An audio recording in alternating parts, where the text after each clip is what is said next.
Məlumata görə El Mencho ləqəbi ilə tanınan Nemesios'a görə Cervantes, Jalisco Ne Generation Cartel'in rəhbəri Meksikada öldürülüb. İlk baxışda elə görünürdü ki, Jalisco yeni nəsil kartelinin təsiri zəifləyəcək. Lakin buna cavab olaraq kartel Meksika dövlətinə qarşı geniş miqyaslı müharibəyə başlayıb. Müxtəlif hesablamalara görə, Jijenginin 18.000 ilə 34.000 arasında üzvü var. 2009-cu ildən etibarən El Mencho bu qurumu adi böyük cinayətkar dəstə kimi deyil, tam hüquqlu hərbi və siyasi güc kimi formalaşdırıb. Orta statistik Rus üçün Meksika, kartel sözləri Breaking Bad serialındakı kimi pala və tapançalı quldurlar obrazını canlandırır. Lakin faktlara baxdıqda, CCN faktiki olaraq tam hüquqlu ordu bölmələrinə və öz xüsusi təyinatlı qüvvələrinə malikdir.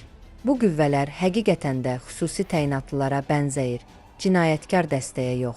Kartel, Milli Qvardiya və Meksika ordusu arasında 3 ştatda geniş miqyaslı döyüşlər gedir. Daha 8 ştat isə kütləvi ixtişaşlarla əhatə olunub. Bu isə o deməkdir ki, ştatların yarıdan çoxu alov içindədir.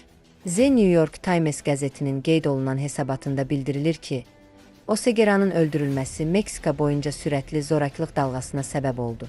Ən azı 6 ştatda, o cümlədən Jalisco'da sakinlər və yerli hakimiyyət orqanları küçələrin yandırılmış nəqliyyat vasitələri ilə bağlandığını bildiriblər. Bu, narkokartellərin tez-tez istifadə etdiyi üsuldur. Rusiyalı politolog Yuri Barançik hesab edir ki, indi İrandakı əməliyyat məsələsi sual altındadır. Meksika və ABŞ-da artıq Trump qoşun göndər çağırışları səslənir. Meksika prezidenti Claudia Sheinbaum vəziyyətin ümumilikdə nəzarət altında olduğunu desə də, bundan sonra nə baş verəcəyi qeyri-müəyyəndir. Əlbəttə, rəsmi Meksika təhlükəsizlik qüvvələri say və silahlanma baxımından karteldən üstündür. Politolog Aleksey Pilko qeyd edir. Bütün bu vəziyyət Trump administrasiyasının Claudia Sheinbaum'a narkokartellərə qarşı daha fəal tədbirlər görməsi üçün göstərdiyi təzyiq nəticəsində yaranıb. Bu isə dövlətlə kartellər arasında onların öz qaydaları ilə fəaliyyət göstərən kövrək tarazlığı pozub. Əlverişsiz şəraitdə Meksikanın vətəndaş müharibəsinə sürüklənməsi və sabitliyin pozulması təhlükəsi kifayət qədər realdır. Pilko'nun fikrincə, ABŞ üçün də ciddi təhlükə mövcuddur. Jalisco Ne Generation Cartel'in ABŞ ərazisindəki tərəfdarlarından istifadə edərək, Böyük Britaniyaya qarşı İris Republikan Arminin fəaliyyətini uşaq oyunu kimi göstərəcək terror kampaniyasına başlaya bilər. Bundan əlavə, Ukraynadan alınmış dronların, eləcə də bəzi məlumatlara görə Kiyev rejiminin kartellərlə fəal şəkildə alver etdiyi ABŞ istehsalı silahların tez-tez üzə çıxması mümkündür. Hazırda ABŞ hökuməti Meksikadakı vətəndaşlarına gözə görünməmək, yəni təhlükəsiz yerlərdə sığınacaq tapmaq tövsiyə edir. Ehtimal olunur ki, Jalisco Ne Generation Cartel-in Amerikalıları hədəfə almağa başlaya bilər. Bu halda Trump mütləq güc tətbiqinə əl atmağa məcbur qalacaq və Kanada ilə Qrenlandiya məsələsində uğursuzluq fonunda Meksikanı anneksiya etməyə cəhd göstərə bilər.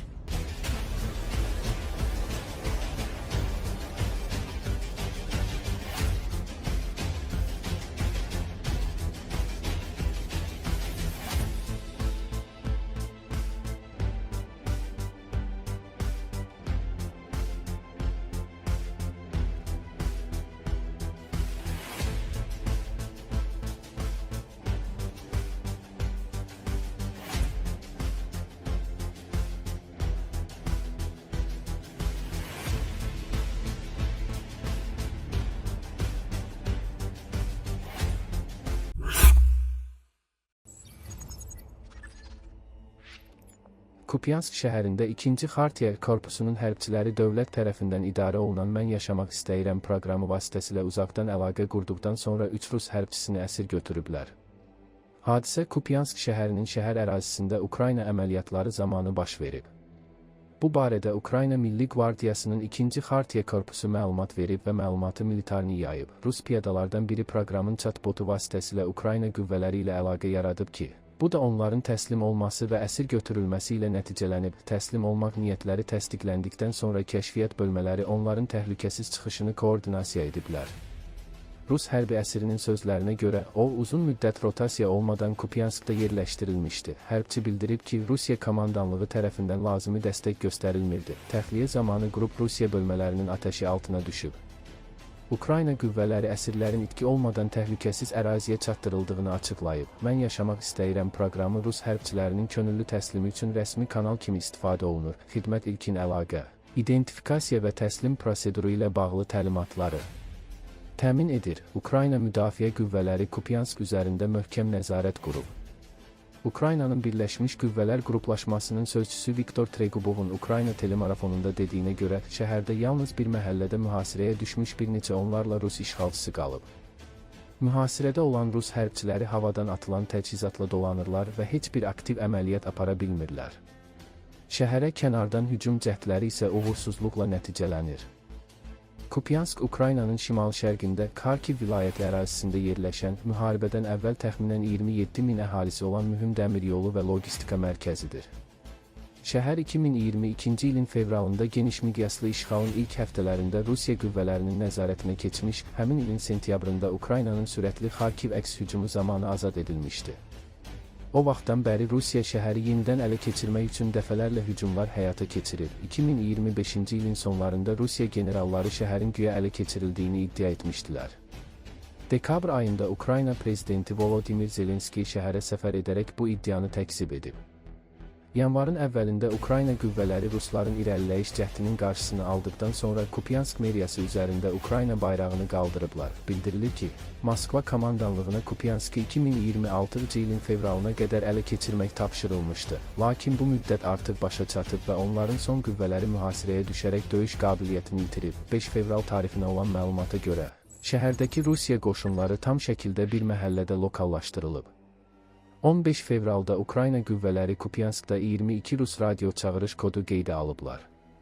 Tregubov bildirib ki, işğalçıların real sayı bir qədər çoxdur, lakin yenə də bir neçə onluq çərçivəsində qalır. Onların hamısı şəhər mərkəzinin şimalında, xəstəxana ərazisində yerləşən hündür mərtəbəli binalardan ibarət konkret bir məhəllədə cəmləşib.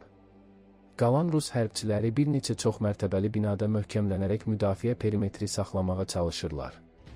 Onların hücum əməliyyatı aparmaq imkanları yoxdur. Onların yeganə təminat xətti havadan atılan ərzaq və sursatdır. Onlar aktiv əməliyyatlar apara bilmirlər, yalnız havadan onlara çatdırılanlarla sağ qalmağa çalışırlar, deyə Tregubov əlavə edib.